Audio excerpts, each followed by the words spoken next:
Validating diverse dialects in school. In cultural diversity in education, Banks states, language and dialect are not the same. A language is an idealized model for communication. A dialect is a real speech and grammatical system used for communication.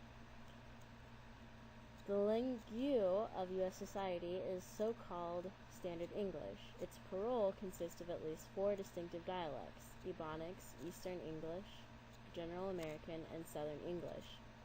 Therefore, even though young people in America grow up being told that they need to talk properly, speak Standard English, Banks highlights the socially constructed nature of Standard English in his distinction between language as an idealized model for communication and a dialect as a real speech and grammatical system. Banks also notes the intersections of language and dialect, even though they have their differences. He writes, a language system in general, and a dialect in particular, functions to categorize, interpret, and share experiences.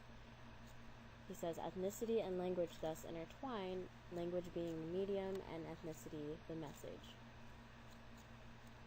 So ethnicity is the message that's communicated through a dialect, as well as many other factors in identity like socioeconomic status, gender, and other forms of your background.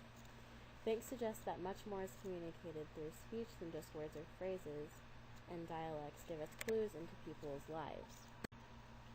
Because dialects give us clues as to individuals' lives, individuals face prejudice regarding their particular way of speaking in the same way that they face prejudice related to their gender, ethnicity, race, etc.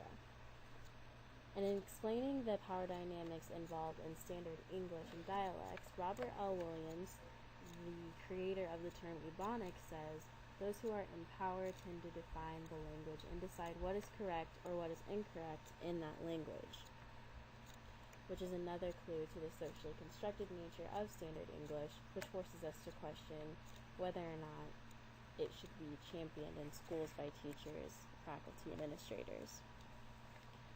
By championing Standard English, this creates obstacles for students who may have minority dialects.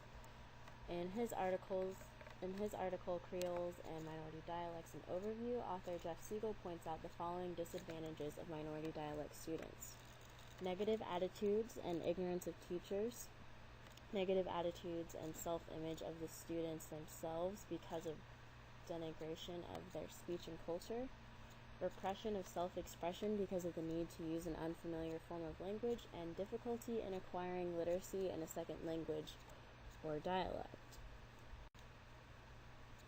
However, in their book, Freeman and Freeman argue that students who are learning English as a second language are more likely to master academic language skills like analysis, prediction, summarizing, transitioning, etc. if they are first allowed to conquer those skills in their first language. So if we apply that to dialects, Freeman and Freeman would argue that students who are allowed to use their dialects to communicate and build those academic skills, we will be much more successful in communication and literacy if they are encouraged to use their own dialects, and they'll start to overcome some of those obstacles that surface with minority dialects. Freeman and Freeman state school-based academic cognitive language does not represent universal higher-order cognitive skills, nor all forms of literacy practice. So again, higher-order thinking skills can come in the forms of vernacular, dialects, Ebonics, etc. Therefore, students' dialects can be fertile grounds for growth of higher-order thinking and speaking, and by allowing students to express themselves in their native dialects and through equipping students with confidence rather than shame in their use of language or a dialect that is not typically respected or valued in society, educators can actually help students acquire the skills that many believe are essential for success in society. So in my classroom, based on the information I have gathered through my exploration of diverse dialects, I now feel compelled to not only respect the different ways my students will speak, but also to expose students to a variety of dialects.